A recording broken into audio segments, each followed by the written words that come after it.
This is the project management. Small size था ना, अब थोड़ा सा और बड़े साइज पे चले जाएं। आप और मैं एक इवेंट मैनेजमेंट कंपनी और हम एक बड़ा इवेंट करने जा रहे हैं, हम फिर शायद उसकी प्लानिंग और बड़े ज्यादा डॉक्यूमेंट में करेंगे। तो ये डिपेंड करता है सर साइज, रिक्वायरमेंट साइज के ऊपर। साइज कितना है, बजट कितना है, क्या आपका बजट ही फॉर एग्जांपल शादी ही घर में हो और मेरे जैसा नालायक बंदा जिसने नया नया सब्जेक्ट पढ़ा और भाग के जाए कोई कंपनी हायर कर ले प्रोजेक्ट मैनेजमेंट की, शादी पे खर्चा होना है 1 लाख 2 लाख, कंपनी ले रही है 6 लाख रुपए सिर्फ प्लानिंग का। डिपेंड करता है आपकी रिक्वायरमेंट्स के। वो आप बता रहे थे कि अभी जिस तरह पीएम ग्रुप 6 और 7 में डिफरेंस आ गया है, अभी जैसे मार्की है तो मार्की को उन्होंने इवेंट वो कर दिया, इवेंट मैनेजमेंट। हाँ, तो वो इस तरह की चीज़ कर दी, ऐसी चीज़ें वो रेवोल्यूशन उसी तरह वर्ड में आ रहा है वही चीजें, सम उसका नाम, उसका थोड़ा सा स्कोप चेंज किया हुआ जी। और क्वेश्चन पे अच्छा ये ना सोचिएगा कि सर को शायद पढ़ाना भूल गया है और ये सिर्फ क्वेश्चन क्वेश्चन क्वेश्चन पे ही लगे हुए हैं। इसका एक बेसिक पर्पस है।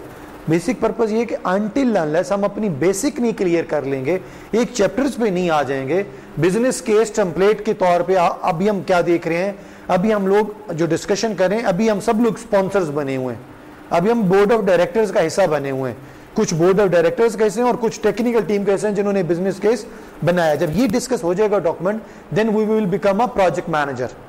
ठीक है, तो ये टर्म्स बार बार इसलिए डिस्कस करने का पर्पस ये है। बहुत सारे हमारे दोस्त हैं जो यहाँ बैठे हुए हैं, इधर बैठे हुए हैं, ये बैठे हुए हैं, जिन्होंने क्वेश्चन किया था कि सर आप थोड़ा सा शायद स्पीडी पढ़ा जाते हैं और फिर हमें समझ नहीं लग रही होती, हमारा वो शायद उस तरीके से टेक्निकल बैकग्राउंड नहीं है। आज मैंने इंटेंशनली ये पॉज लिया हुआ है, मैं रुका हूँ ताकि आपका कोई भी क्वेश्चन है माइंड में, आपको लगता है कोई स्टूपिड क्वेश्चन, अच्छा बुरा कोई कुछ भी है, feel free to ask. Fire करेंगे फिर हमें पता चलेगा जी अच्छा आपने किस क्वालिटी का फायर किया और आपके माइंड में क्या कंफ्यूजन थी। ठीक है जी, और कोई चीज़ है तो बताएं।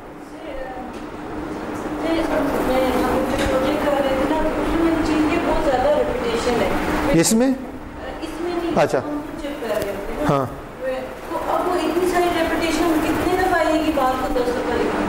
बहुत अच्छा क्वेश्चन, हम रिपीट कर देते हैं। इन्होंने कहा जी जब हम मोस्टली प्रोजेक्ट कर रहे होते हैं तो बहुत सारी चीज़ें उसमें रिपीट हो रही होती हैं, तो वो रिपीटिशन का रीज़न क्या है?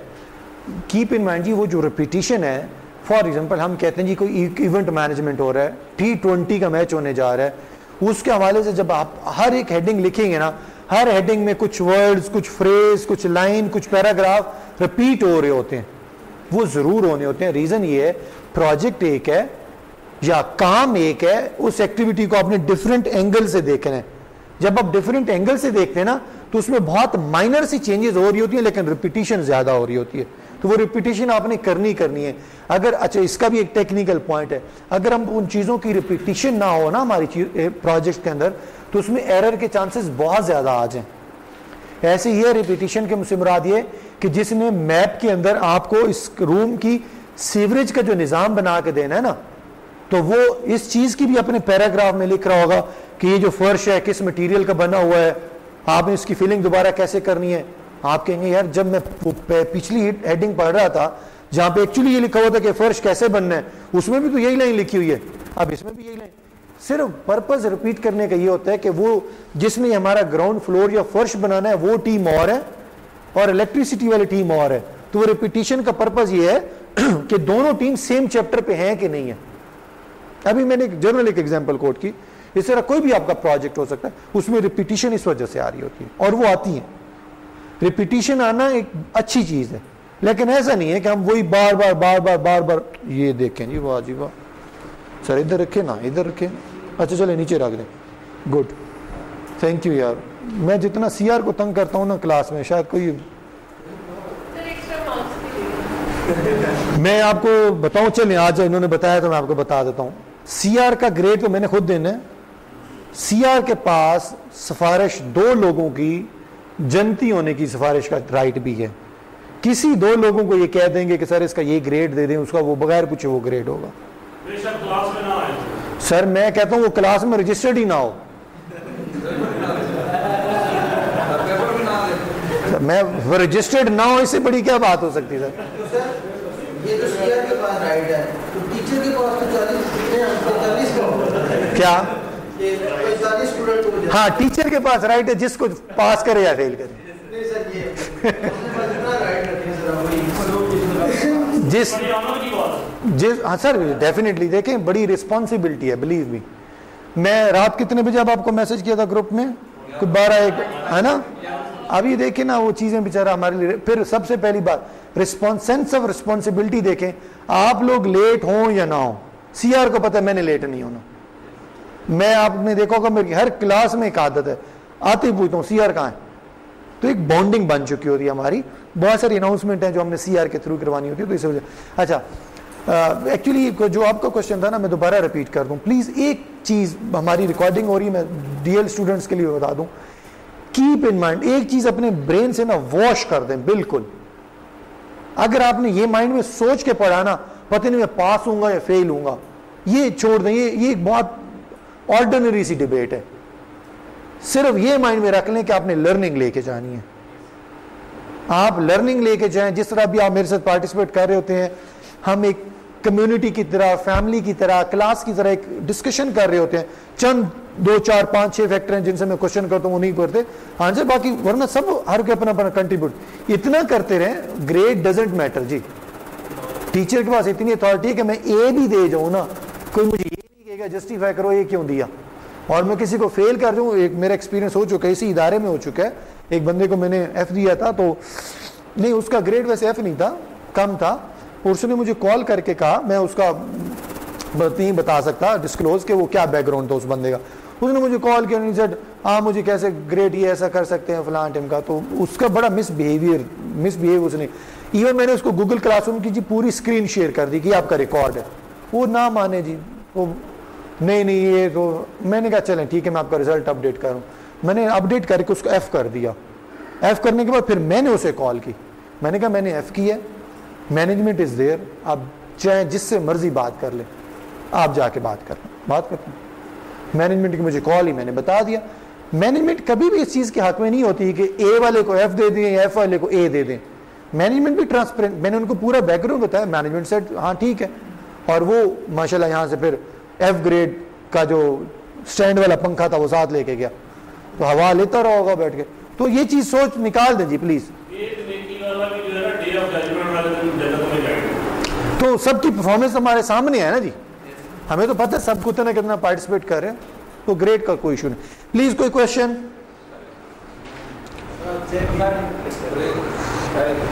जी नहीं अभी ब्रेक का टाइम नहीं हुआ।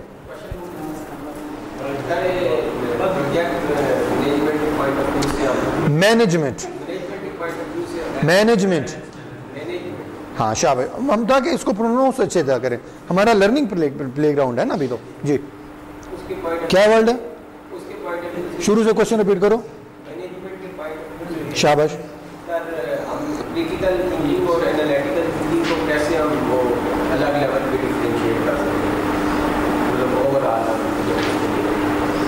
देखें इस स्टेज के ऊपर हमारे कोर्स का पार्ट है, स्टेज यकीनन है, but we will discuss it on later stage. बट अभी मैं आपको उसका आंसर ज़रूर कर दूंगा। उसका आंसर ये जो क्रिटिकल स्टेज है ना सर, या क्रिटिकल पर्सपेक्टिव से जो उसको एनालिसिस करना है सर, क्रिटिकल पर्सपेक्टिव से एनालिसिस से मुराद ये है, मैं इसकी मिसाल ऐसे दूं, मैं किसी का बेटा हूं, मैं कहता चाहता हूं जी मेरी शादी के ऊपर आतिफ असलम भी है, 4 दिन का इवेंट हो, फलां मैं नहीं हूँ, सारा को, ये मैंने तो ख्वाहिश तो जाहिर कर दी। अब क्रिटिकल एनालिसिस उसका कौन करेगा? हमारे डैड जान। वो बहुत सारी चीज़ों में से कट करेंगे, कुछ चीज़ें ऐड करेंगे, कुछ चीज़ें क्या, कुछ चीज़ें क्या। तो क्रिटिकल एनालिसिस हमारा ये होता है। जो बिजनेस केस है ना सर, इस बिजनेस केस में तो हम बड़ा कुछ लिख देते होते हैं।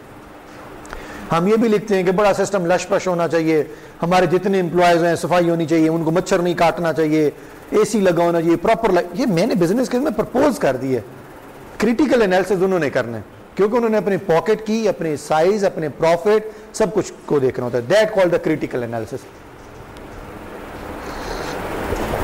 डॉक्यूमेंट सबके पास है, ओपन कर लें प्लीज।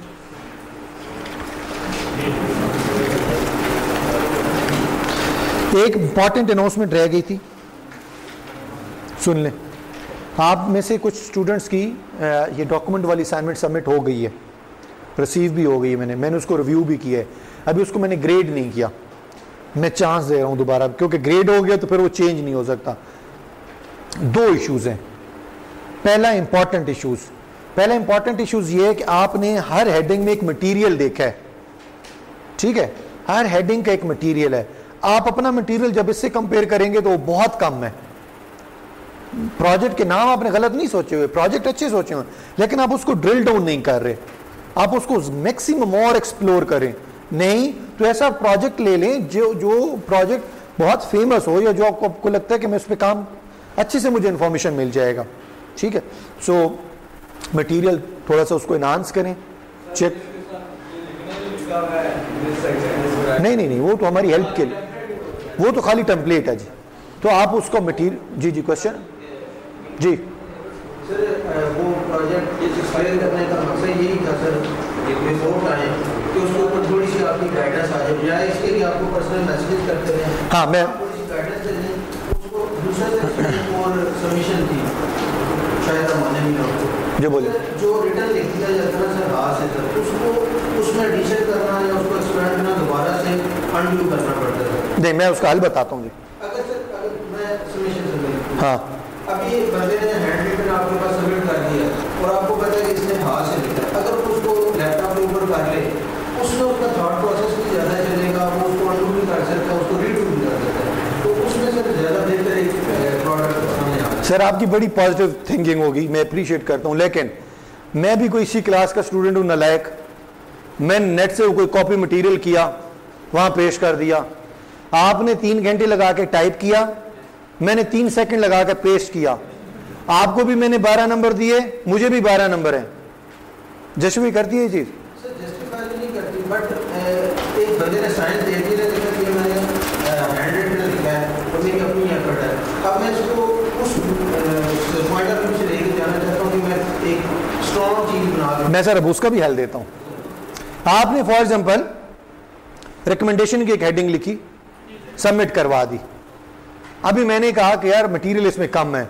आज की हमारी पूरी डिस्कशन और ब्रेनस्टॉर्मिंग के बाद आपको भी लगा हाँ यार नई नई चीजें और आज एक्सप्लोर हुई हैं, बाकी चीजें कम थी। कुछ भी ना करें, जो सबमिट है उसको उसी तरह सबमिट रहने दें, या उसको उसी तरह रजिस्टर में रहने दें।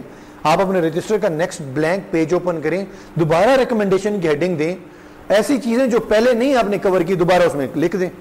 लिखने के बाद पहले सबमिट किया हुआ डॉक्यूमेंट डिलीट कर दें। अब दोबारा से आपने क्या करना है, जो पहले लिखा था वो और जो 1-2 पेजेस बाद में लिखे हैं वो, उनकी पिक्चर लेकर पीडीएफ बना के अपलोड कर दें सर।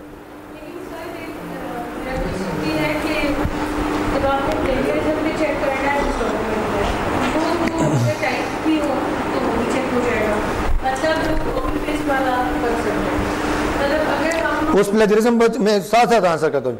उस प्लेजरिज्म से बचने का भी एक केस होता है। आपने गूगल से एक मटेरियल कॉपी किया, उसको पेस्ट किया, वर्ल्ड को कहें कि इसके जितने सिनोनिम्स हैं ना वो चेंज कर दो, वो चेंज कर देता है, प्लेजरिज्म उसकी जीरो हो जाती है।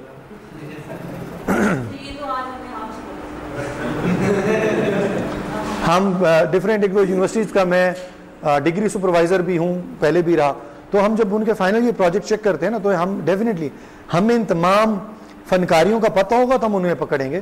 तो हमें फिर सब चीज़ें आइडिया है, वो कुछ भी नहीं है सर। आप एक पैरा सेलेक्ट करें, वो 50 लाइनों का पैरा है, आप उसमें कहें इसमें जो मेन वर्ड्स हैं ना उसके सिनोनिम्स चेंज कर दो, वो चेंज कर दो तो प्लेजरिज्म वो जीरो हो जाता है।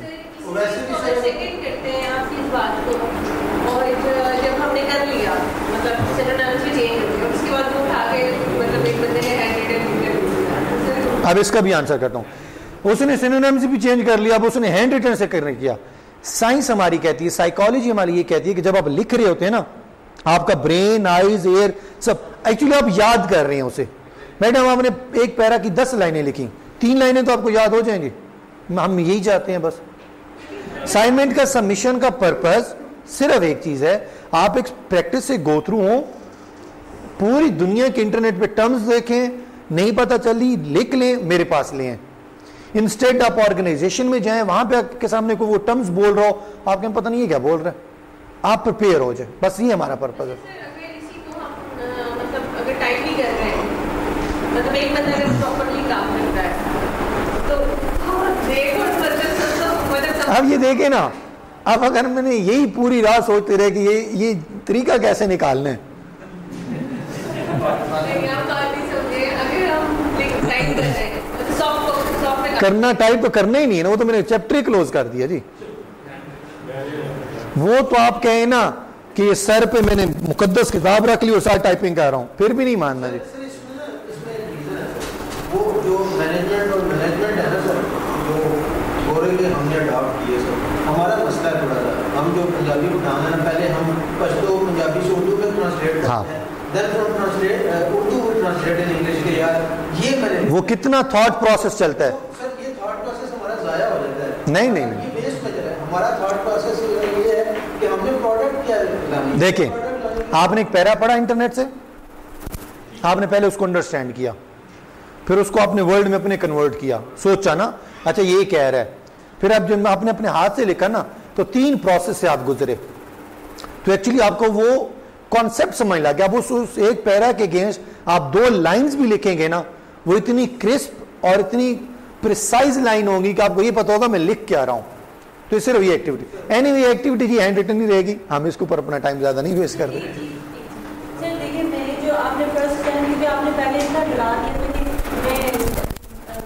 मैं किसी को मैंने कभी डराया हो जी? सर, लेकिन आपने ये कहा था ना कि ऑब्जेक्ट उनको 0 दे दूंगा, तो मैंने यूट्यूब से सारे वर्ड सर्च किए, अपनी वर्डिंग में लिखे, और फिर भी एट द एंड मुझे पता चला कि ये सारे जवाब। क्या कमेंट था आपके असाइनमेंट पे?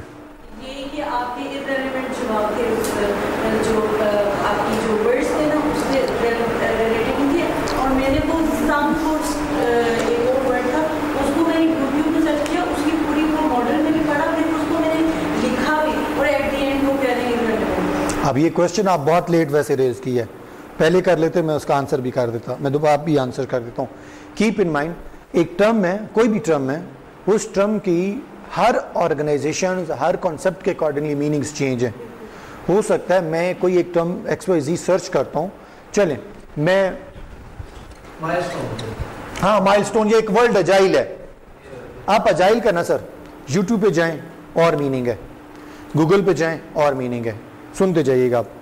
अब हमने अपनी असाइनमेंट्स करनी कैसे, प्रैक्टिस एक्चुअली आपको मैं गो थ्रू करवा रहा हूं। जब आप लिखेंगे ना एजाइल इन,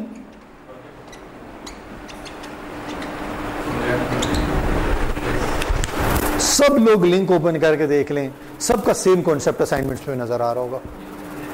तो मैडम ये सिर्फ ये एक्टिविटी से गो थ्रू करवाने के एक पर्पज और भी था कि आप लोग फेमिलियर हो जाएं कि गूगल से हमने सर्च करनी कैसे, ये बड़ा टेक्निकल चीज होती है गूगल से सर्च करना भी, ठीक है। अब मैं आपको, आपने जब यूट्यूब पे या कुछ लिखा होगा तो हो सकता है आप सिंगल एक टर्म लिखती होंगी, ठीक है। तो इसलिए ये तमाम टर्म से गुजर। फिर भी अगर किसी को कभी लगता है कि मेरी असाइनमेंट में कोई इशू है, कोई प्रॉब्लम है, वहां पे कमेंट ऐड करने के बजाय आप क्लास में फौरन मुझे इशू रेज कर दिया करें। मुझे नहीं बता सकते, डिस्टेंस लर्निंग के स्टूडेंट हैं, CR को बता दें, CR को मैसेज कर दें, मुझे मैसेज कर दें, बट अपनी क्यूरी ये नहीं लिखना असाइनमेंट नंबर 1 में तो मेरे इतने मार्क्स बनते ही नहीं रहे। एग्जैक्ट पॉइंट बताएं, फलां जगह पे आपने कमेंट में या फलां कमेंट में आपने ये चीज लिखी हुई है, वो ऐसे नहीं है सर, चेक कर ले। आई एम ए ह्यूमन, हमसे भी गलती हो सकती है, तो हम उसको दोबारा चेक कर ली।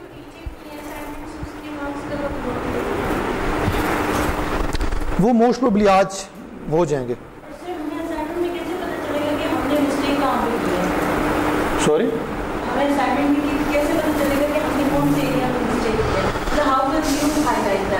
हमें से कभी किसी ने आके मुझे असाइनमेंट नहीं डिस्कस की, तो मैं क्यों डिस्कस करूं? टीचर की टेक्स्ट होती हैं ये। फॉर एग्जांपल इसके मैंने मार्क्स काटे हैं ना, अगर इसको वाकई 2 चीजें जी, एक चोर पकड़ा गया, थाने वाले ले गए, वो बोला ही नहीं है कि मुझे क्यों पकड़ के ले आए, उसे ये पता था फलां जगह चोरी की थी, वैसे मैंने मार भी खाई, जेल से वापस भी आ गया। एक आम बंदे को पकड़ के ले गए कि तूने चोरी की है, वो फौरन बोलेगा कि भाईजान रिकॉर्ड दें कहां हुई है। सो इट मींस अगर वाकई आपके असाइनमेंट में प्रॉब्लम नहीं था और आपको हमने कहा कि प्रॉब्लम है और मार्क्स भी काट दिए, हाईलाइट कर दें इशू। नहीं नहीं आप मैं इसमें आप अच्छा क्वेश्चन है। आपने देखे क्लास में किसी एक पर्सन से बार बार क्वेश्चन मुझे आ रहा होता है और मैं उसको अप्रिशिएट करता हूं। Again I am repeating, this is our learning pavilion. लेकिन आप 100 क्लास खत्म हो जाए, ब्रेक होती है, क्लास के बाद मैं बाहर अकेला होता हूं, आप असाइनमेंट पकड़े या चीज पकड़े मेरे पास आ जाए, आप कहें सर ये देखें ये प्रॉब्लम था, आपने तो उसको रिजॉल्व भी नहीं किया। ऐसा तो हो सकता है ना जी, क्लास में पूछ सकते हैं, सेपरेटली पूछ सकते हैं, व्हाटएवर, लेकिन अपने मार्क्स पे कंप्रोमाइज कभी ना करें। अगर आपने वाकई इतना अच्छा लिखा है, मार्क्स डिडक्ट हुए, तो फिर ना कंप्रोमाइज करें। जी क्वेश्चन था यहाँ से। जी जी सर, श्योर, जरूर डिस्कस कर ले। अच्छा जी,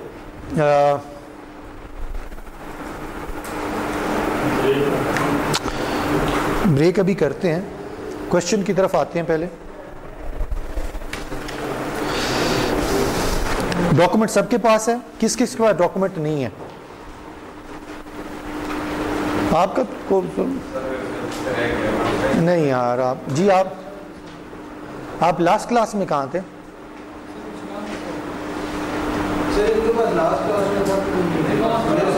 ये तो मुझे पता है, इनके पास होता, मैं इनसे पूछ रहा हूँ। उसको पता है, पुपिया दे रही हो बेटा, तेरे अपने ग्रेड हैं, तूने अपने एग्जाम देने हैं, तुमने अपनी लर्निंग करनी है। शाबाश, ठीक है। आपका सीधे होके बैठे पहले तो बात तो ये, थोड़ा सा आप इधर हो जाए यार, वो बेचारा बहुत उधर बैठा हुआ यार। कमिंग क्लास में क्लास चेंज करवा लो। मैंने आज भी इनको कहा था, कह रहे थे कि हाँ, मुझे क्या सिस्टम भी हमें चाहिए और स्क्रीन भी चाहिए होती है, दोनों चीज चेंज करो। और किसके पास document? Sir please document print करवा लें। आपका पास डॉक्यूमेंट नहीं है? चलो, लेकिन इसको कंप्लीट कर लिया करें। आपके पास भी नहीं है?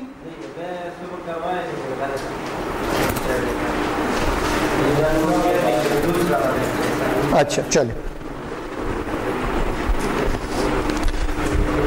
एग्जेक्टिव समरी, किसी को इश्यू, कोई क्वेश्चन जिसमें हमने इश्यूज, एंटिसिपेटेड आउटकम्स।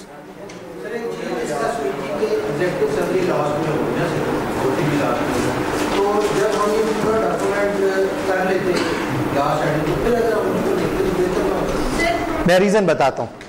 आप लोगों ने कभी रिसर्च पेपर देखे किसी ने? चले रिसर्च पेपर ना देखे हो, कोई मूवी देखने से पहले आप क्या करते हैं? उसका ट्रेलर देखते हैं ना।